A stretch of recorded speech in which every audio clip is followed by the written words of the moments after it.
मंडळी, तुम्हाला माहिती आहे का? आपली जी जन्मतारीख असते ना, ती आपल्या आर्थिक स्थितीवर सुद्धा प्रभाव टाकत असते. आणि म्हणूनच आपण जर आपल्या जन्मतारखेनुसार काही साधे घरगुती उपाय केले तर जीवनात धनसमृद्धीचे मार्ग मोकळे होऊ शकतात. पण काय आहेत हे उपाय? चला जाणून घेऊया. पण यासाठी ना तुम्हाला तुमचा मुलाक माहिती हवा बरं का? आता मुलाक म्हणजे काय? तुमच्या जन्मतारखेची बेरीज समजा.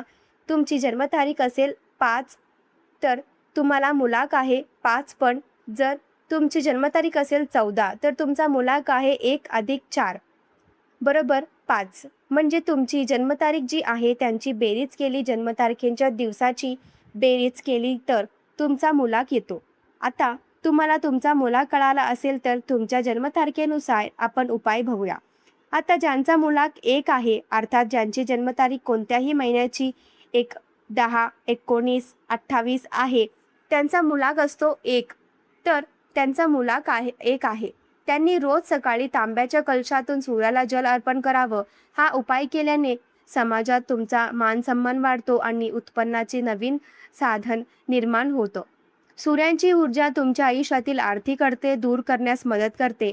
आता वळूया मुलाक 2 कडे. अर्थात ज्यांचा जन्म कोणत्याही महिन्यात 2, 11 किंवा 20, 29 या तारखेला झालाय, त्यांनी आपल्या पाकिटात नेहमी चांदीचं एक नाणं ठेवावं. चांदी हे चांद्राक प्रतीक असून ते मन शांत ठेवण्यास आणि लक्ष्मीला आकर्षित करण्यात मदत करत. त्यामुळे विनाकारण होणारे खर्च कमी होतात आणि आर्थिक स्थिरता येते.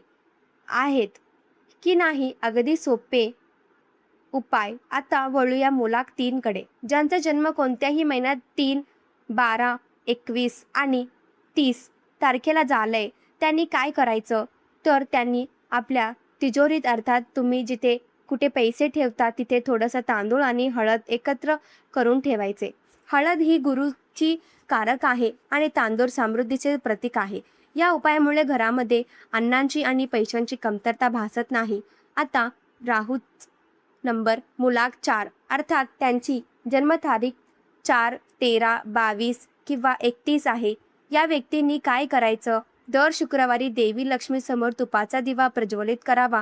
या उपायामुळे राहूचा दोष कमी होतात. कारक मुलाक 4 वर राहूचा प्रभाव असतो आणि म्हणूनच तुमचा आयुष्य येणारा अडथळे दूर होण्यासाठी लाभदायाचा योग्य जुळून येण्यासाठी माता लक्ष्मीचा उपासना तुमच्यासाठी लाभदायक ठरते. देवी लक्ष्मीच्या कृपेने तुमच्या कामातील अडथळे दूर होऊन आर्थिक प्रगती होते. आता मुलाक 5 बदल बोलूया. तुमची जन्मतारीख कोणत्याही महिन्यात 5, 14, 23 आणि असेल तर तुमचा मुलाक असतो 5. बुध ग्रहाचा प्रभाव या लोकांवर असतो. यांनी आपल्या पाकिटात नेहमी हिरवी वेलची ठेवावी. हिरवा रंग आणि वेलची बुध ग्रहाला बळकट करतात. त्यामुळे तुमच्या व्यवसायात किंवा नोकरीत मोठी प्रगती होते. हा उपाय दिसायला अगदी छोटा दिसतो, पण तुमच्या बुद्धिमत्तेला धनाची जोड मिळवून देतो. खरा मुलाक 6, अर्थात शुक्राचा नंबर ज्यांची जन्मतारीख 6, 15, 24 आहे, हा त्यांना मुलाक शुक्र या नंबरचा स्वामी, जो चैनीचे कारक, संपत्तीचा, ऐश्वर्याचा कारक आहे. म्हणूनच या व्यक्तींनी दर शुक्रवारी सुगंधी अत्तर वापरावा. त्यामुळे तुमची आकर्षक शक्ती वाढते, भौतिक सुखाची प्राप्ती होते. सुगंधी वातावरण लक्ष्मीला प्रसन्न करण्यासाठी अत्यंत प्रभावी ठरतं. म्हणूनच तुमच्या घरात सुद्धा स्वच्छता ठेवावी आणि सुगंधी वातावरण राहील. या प्रकारे सुगंधी अत्पत्त्या असतील किंवा सुगंधी धूप असतील, हे सुद्धा तुम्ही घरात नेहमी लावावा. आता मुलाक 7, जन्मतारीख 6, 16, 25 असणाऱ्या मुलाक असतो 7. यांना रोज थोडं पाणी, थोडा वेळ धान्य करावं. आता तुम्ही म्हणाल, धनधान्य प्रकारे धनधान्य म्हणजे आम्ही ऐकलं होतं, पण शांत बसून आपल्या आयुष्यात पैसा आणि समृद्धी येत आहे अशी कल्पना केल्याने तुमची मानसिक ऊर्जा सकारात्मक होते. अध्यात्मक आणि धनाची समतोल साधण्यासाठी हा उपाय उत्तम ठरतो. याला वेल्थ मेडिटेशन तुम्ही म्हणू शकता. आता वळूया मुलाक 8 कडे. शनिग्रहांचा प्रभाव मुलाक 8 वर असतो. ज्यांची जन्मतारीख कोणत्याही महिन्यात 8, 17, 26 आहे, त्यांचा हा मुलाग या व्यक्तींना सोबत नेहमी एक मोरपंख ठेवावं. मोरपंख नकारात्मकता दूर करतो आणि कायम कामात येणारे अडथळे सुद्धा दूर करतो. शनींच्या कृपेने तुम्हाला तुमच्या कष्टाचा योग्य फळ मिळण्यासाठी आणि संपत्ती साठवण्यासाठी हा उपाय तुमची मदत करेल. आता शेवटचा मुलांक अर्थात मुलांक 9. त्यांचा जन्म कोणत्याही महिन्यात 18 किंवा 27 तारखेला झालेला आहे. त्यांचा मुलांक 9 आहे आणि स्वामी मंगळ आहे. या व्यक्तींनी दर मंगळवारी हनुमान समोर किंवा देवघरात तिळांचा तेलाचा दिवा लावावा. मंगळ हा ऊर्जेचा कारक आहे, त्यामुळे हा उपाय केल्याने तुमची रखडलेली काम मार्गी लागतात. कर्जातून सुटका होण्यास मदत होतो. मंडळी, तुमच्या जन्मतारखेनुसार हे ज्योतिषशास्त्र उपाय नक्की करून बघा. कुठल्याही उपायामध्ये सातत्य असेल तरच ते उपाय परिणाम दाखवतात. फक्त सातत्य नाही तर तुमचा विश्वास सुद्धा हवा.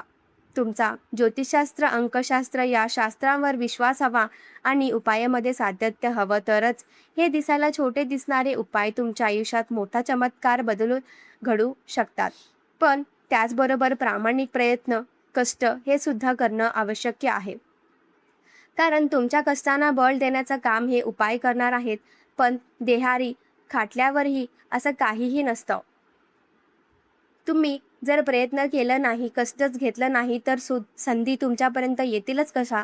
संधी तुमच्यापर्यंत आल्यानंतर त्या संधीचा जास्तीत जास्त लाभ घेता यावा, संधी तुमच्यापर्यंत याव्या यासाठी हे उपाय तुम्हाला मदत करतील.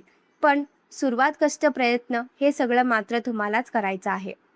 अशा प्रकारच्या माहितीपूर्ण व्हिडिओसाठी स्वामी आई चॅनलला सबस्क्राईब करा आणि बेल आयकॉनवर सुद्धा क्लिक करा. आमच्या नवनवीन व्हिडिओचे नोटिफिकेशन तुम्हाला मिळत राहतील. धन्यवाद.